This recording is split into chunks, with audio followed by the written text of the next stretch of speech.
Hey, y'all, welcome to Challenge Accepted. I am Frank, and I'm here with Thomas. Hello, everybody. I'm back from the Batcave.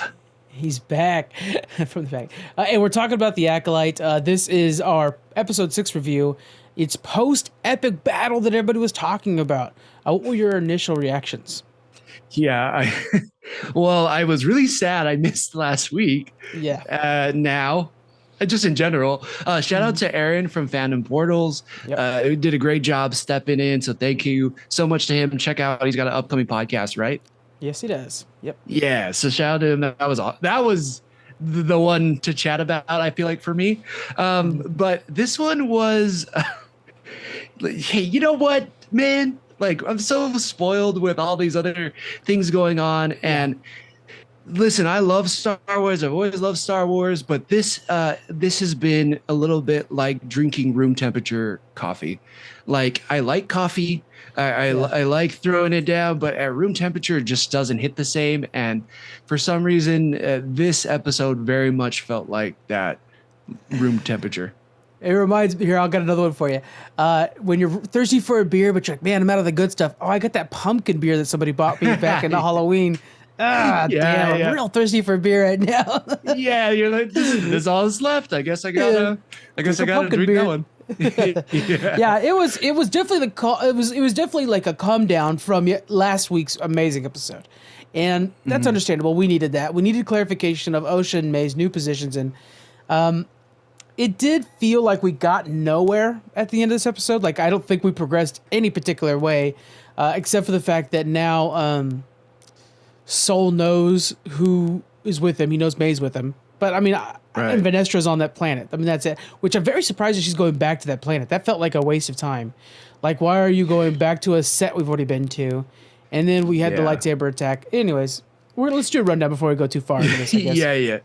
Yeah. I agree with you, though. I think that was, we'll get into those points for sure. All right, let's go and start this rundown and go for it. Okay, so Osha wakes up in a cave on an island. Possibly, I thought the island that Luke was in the sequel trilogy. From there, we're back in Kofar, and Soul then takes off.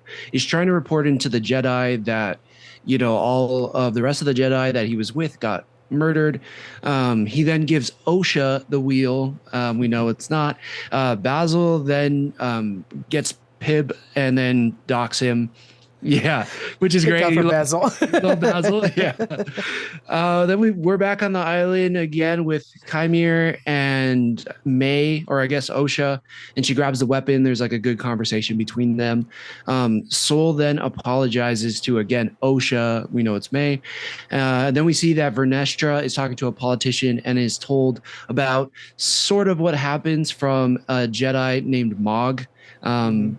Interesting, but basically then she decides to go back to Kofar. Well, let's talk about that in a little bit. Then Osha and Chimera get more of a conversation. We find out that he was a Jedi as well. May deserts Pib, or I guess docks him. I think maybe that's what I was trying to write. And then Chimera makes, Osha question why she isn't a Jedi. Vernestra decides to come on the mission with Mog, and then Soul confronts May. Osha puts on Chimera's helmet. 25 seconds till they go. Yeah, that's kind of it. We got three different stories. We did, we did. And I like how you were having a hard time reading your notes. You were writing your notes while you were on a treadmill, so that's probably why. And I still almost fell asleep. Yeah, so, okay. Here's the deal, right? These episodes have to exist for the good episodes to have purpose. Right. And we're getting some interesting character development. I get. Let's throw it out there. Basil's definitely a character I'm attached to, of course, and we're learning a little bit more about the droids in Star Wars. The Stranger is really kind of getting fleshed out. They're calling him the Stranger. It's Chimera.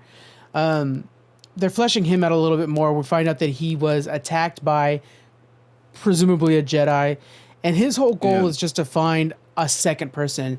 And so, who do you think is the one that attacked Chimera and gave him those scars? Yeah, I think you were more on it than I was. Like, I think you kind of brought it up because we finally got the the light whip that Vernestra has from the trailer. Why don't you take it away? Because I feel like you had some thoughts about that. I do, yeah. I try not to go on a rant here, but yeah, we got the light whip, which is of course the signature freaking weapon of the High Republic era. It's all about that light whip. It's like trying to talk about Phantom Menace and not talk about like that double-sided lightsaber of Darth Maul. Right. And so the fact that we finally got it, and the only visual we've ever had so far of it was the fact that they're going to do this light whip scene that we just saw in the jungle, and it's to kill one of the bugs and go away.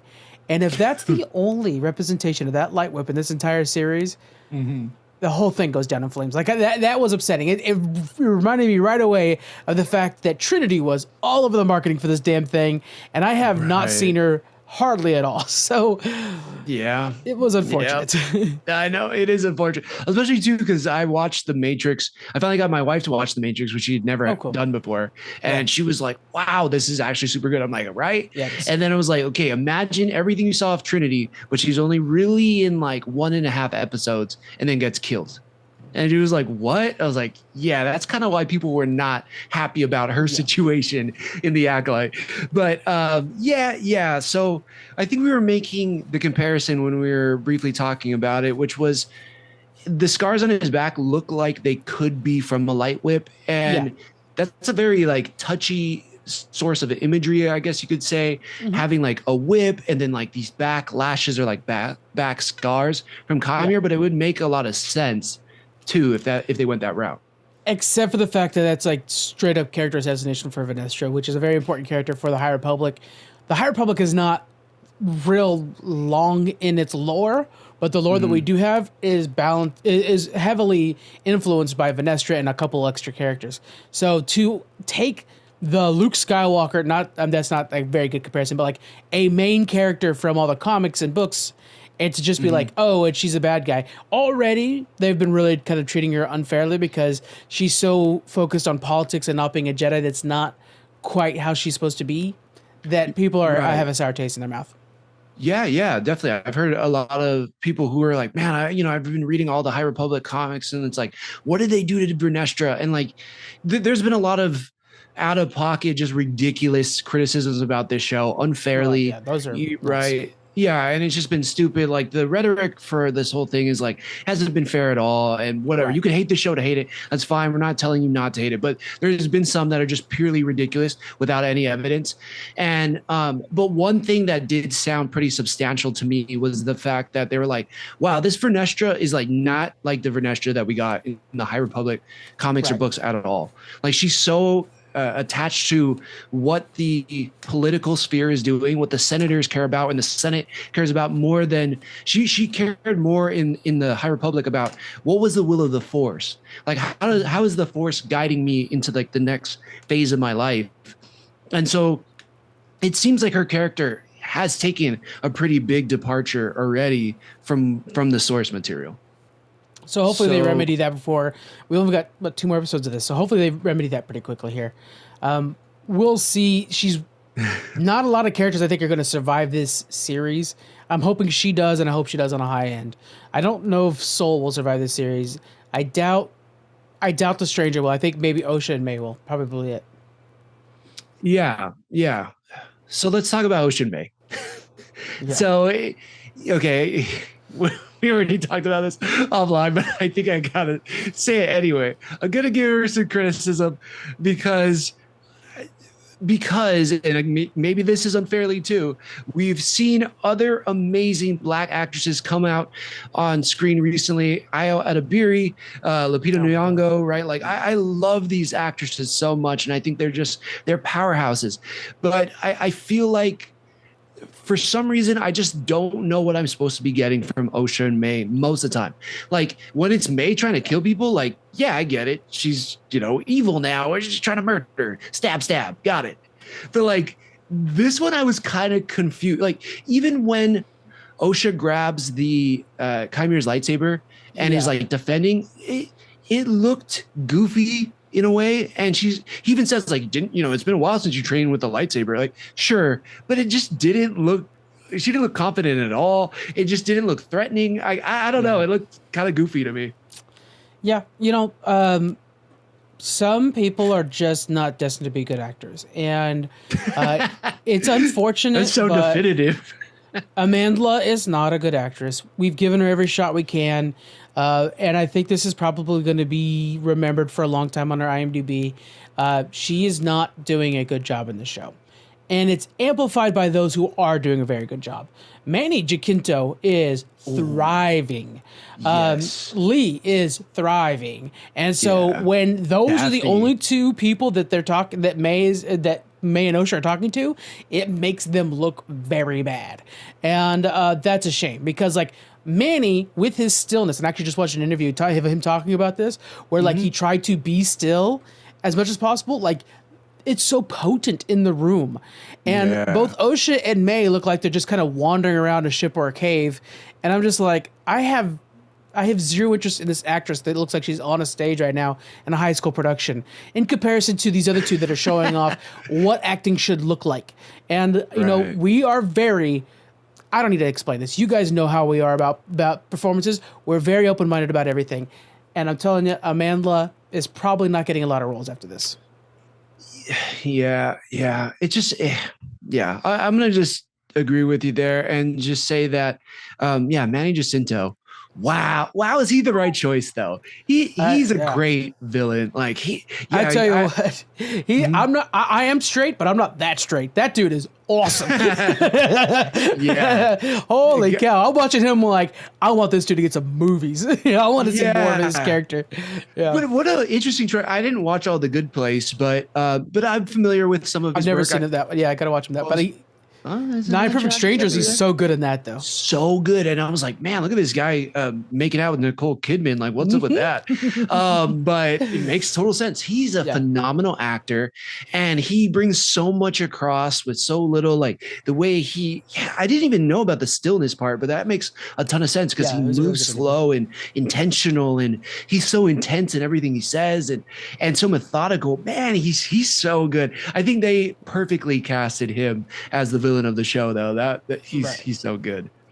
And then like in this episode when Osha has the lightsaber to his neck, you feel like he's still in full control, which is the character's development, right? You feel like that lightsaber's at his neck and he's just like, and he's telling her like, take me down, go ahead, pull the lightsaber's trigger. He's fine. He's fully in control of that. And then we get to learn more about his helmet. And I do like how at the last moment, which again, we've talked about this beforehand, but every one of these episodes are about 10 minutes too short. They just have to do 10 more minutes and it would save so much of this show. But when she's putting on the helmet, she's realizing that there's an entire vein of that stuff next to her. I liked that because that means that he made that helmet himself from in that cave, which is cool. Is that what it is? I didn't even catch that. That's such a good pickup. That last moment, I don't know what I'm supposed to get from that other than does she just close her eyes and take it in? I don't know what I'm supposed to take from that. Her putting on the helmet and then just like breathing and then it just like fades to black. Like, I don't know. But I agree with you. Like, if they just kind of took the first 10 minutes from every episode and put it at the end, I would feel better about where the episodes end because that seems like a guise to actually make it be a mystery rather than it just being a mystery because we talked about it going into this. I don't know what I learned from this episode other than Manny Jacinto's character. So Chimera was once a Jedi and that Soul knew it was May. Yeah. You got it all. And Vanestra has left to go find them. So I will say currently we're on the path for nobody in the Jedi Council to learn about the Sith still. I know that's something that people, I've been fielding a lot of comments. Boy, go check out my TikTok.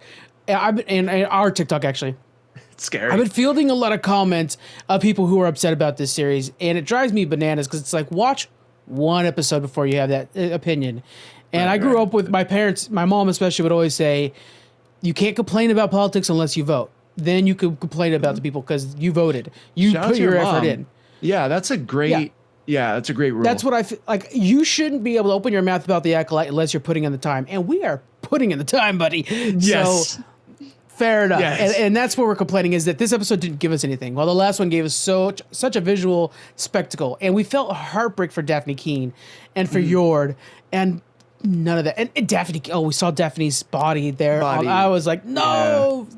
I Give her the know. burial. I know. So it's like real, but which sucks because she was like a cool character too. Yeah. I mean, obviously such a badass. Yeah, that I liked Daphne Keene's comment when she was like, I like when writers or directors actually go for it and kill someone and they stand by it. It's not like a fake out true. death. So I do agree with her on that, which was, it sucks because I like the character, but also like death means something in this universe. So I appreciate that. That's true. Yeah. Yeah. Which is hard because so many of the Jedis in the Skywalker saga, we know are coming back as Force ghosts. So it's nice to see in this story, and Rogue One does it well too, where like death is impactful on the story. Yeah, very much so. And I think from here, let's see, what does Brunestra do? Again, I don't know who this Mog person is, if they're important to the story or not. He's meant to die. As soon as I saw that dude walk on camera, I'm like, and he says like, "Oh, I'm going to the jungle." Oh, brother, you are red shirt material, my friend. Yeah. I don't know why they even bother giving him lines, because it would have been a lot cheaper just to have him get hit by a lightsaber. Oh man. But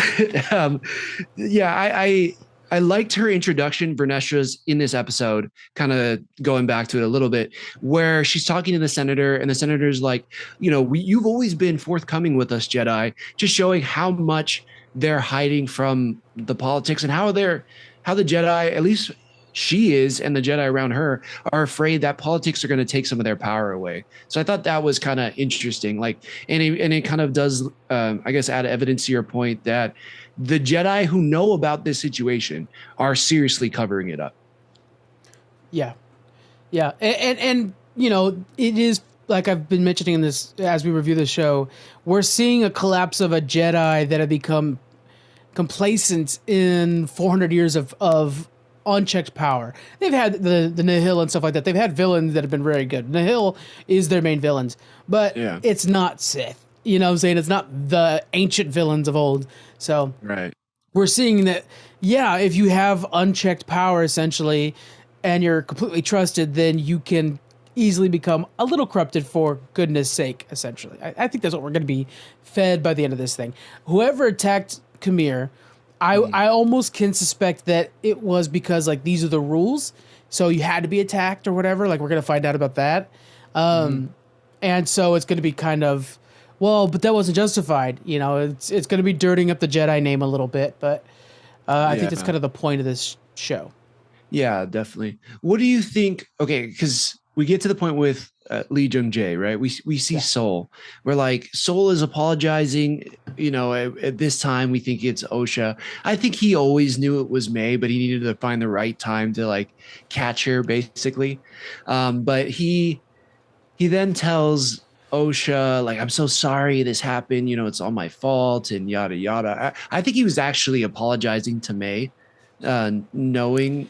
Could have been. I think Basil told him, because we see Basil follow up right behind him. So I think Basil's kind of like, hey, this is not right. And he kind of got the vibe too when she was pushing for truth of what happened on her planet. So I think he realized later, which then why hasn't, I don't want to get into the comments again, but why hasn't Soul felt that it's not the right sister, the whole thing. Yeah. Especially if Chimera could pick it up.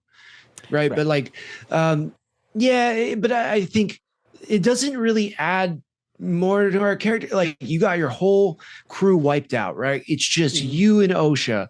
Why not tell her more? Like, why I just feel like they're kicking this can down the road of like, what happened that night on Brendok. It's like, just know, or just tell us, or show us one little snippet. Like, I wish they kind of chopped up that night in every episode, maybe excluding episode 5, but just a little bit, like show 5 minutes from one person's perspective, or 5 minutes from another person's perspective. So it's like, so we're piecing it together as well. Right now, we're just completely in the dark still, and Soul has all the answers. We know Soul has all the answers, and the show is just not giving it to us. So it just feels weird. And he was just about to say it, and then got cheered.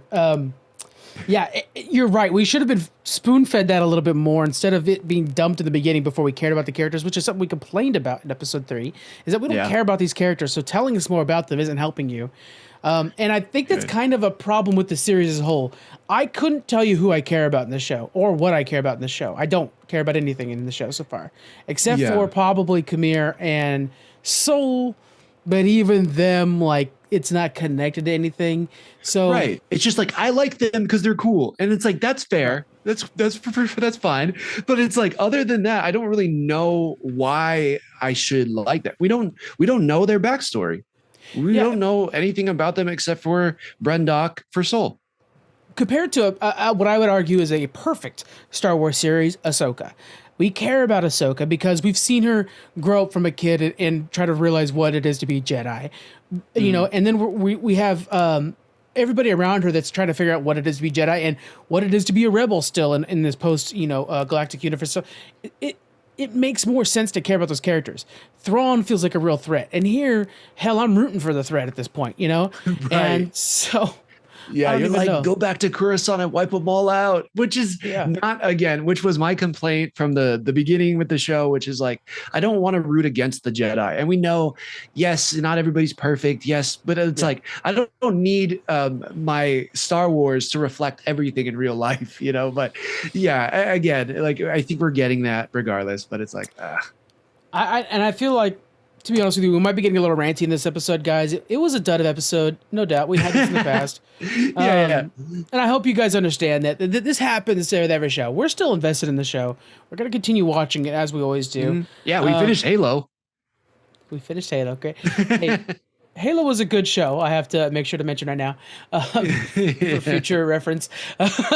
But yeah, this is still worth watching, in my opinion. I just spoke to a friend of mine who's also in the network, and they're really waiting for my word on whether or not this is worth watching. And after 5, I was like, yes. So now it is worth watching.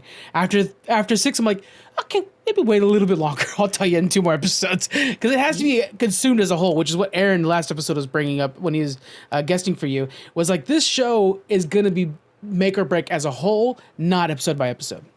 That's a good point. And I completely agree. That is a very fair comparison. There are things that are really well done in it. And it's very easy, I think, to nitpick where we're at because unfairly so, because we are also covering some things that have been astounding week to week. And even when there's not action, right? Even when there's not like nonstop battles and whatever in House of the Dragon, it's compelling. Like this last episode was so compelling, and it was just dialogue, and it was just characters, right? And it's so compelling, and it's like it seems so simple to give us something to attach to these characters that we want to like. Like I want to just love Soul. I do like Chimera, but I think he's so cool, but I don't really know why yet. And they're giving us little teaspoons of things here and there, but like give us the real root of why we should care about Chimera. It's like there's too many mysteries in this mystery box. And like, granted, it's just too much. Like focus on something, make us wonder about that, and then fill in the rest so that we can understand these characters and stuff. And you're right. I don't know what anybody's motivation is outside of Chimera. I don't. We have 2 more episodes, and they have stated that this show, season 1, is a complete story, that they don't plan on they didn't make this season planning for a second season. So it will be done and complete after this 2 episodes. Good luck, because you have not shown me that you can masterfully do that yet. So I need to see 2 episode 5s back to back for this thing to be wrapped up completely. And you're right. We have an embarrassment of riches. We're coming off of X-Men 97. We have The Boys, and we have House of the Dragon. And it has The Bear. Invincible's pretty good. I'm actually sitting down right now watching My Adventures of Superman right now, and it's just like, oh my god, this is so good too. That's good. We have so many to go with, so that there is a level of unfair comparison, and I want to make sure to justify that too.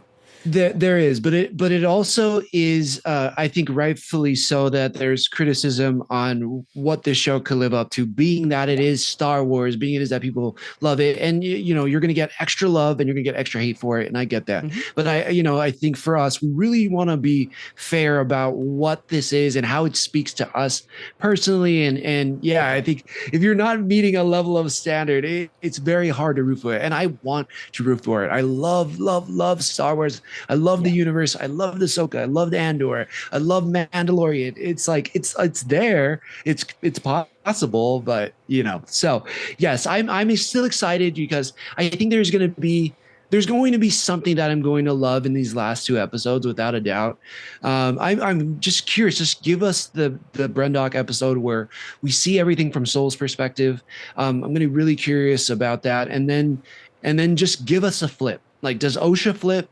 Does May flip? Do they all of a sudden become, does yin and yang become yang and yin? Like, if that's how it's going to go, cool, but make sure you stick this landing. And yeah, if they can give us an ounce of what we got in episode 5, and then I really liked episode 1 still. If they can give us those things in the finale, like, it'll be a B for me. Maybe a C+ in the show, but it's passing.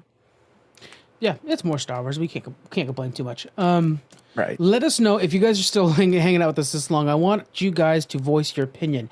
It's so important for us to hear your feedback. Particularly, we always tout the benefits of threads, but every platform. We want to know what you guys think about this series, what you guys want to see going forward, how you want them to close things out, who your favorite characters are. This is the dialogue that we find so important. I have a link to our Discord in the description if you guys want to join Discord and chit-chat it up. We're currently mostly talking about video games, as we often do in our Discord, but I want to know what your thoughts are on Acolyte. Actually, we're talking about the shows as well, mostly The Boys and House of the Dragons right now on our Discord. Not a lot of discourse on this, so please join us. We would love to chat. Definitely, because those shows are phenomenal. Yeah, they are. Oh man, I know. I'm about to go off on how amazing House of the Dragon still is, and it's like, hold on, Frankie, that's for another hour. yeah, definitely. Yeah. All right, guys. So that's it for us now. We will see you with The Boys in 2 days. So see you guys there. Bye.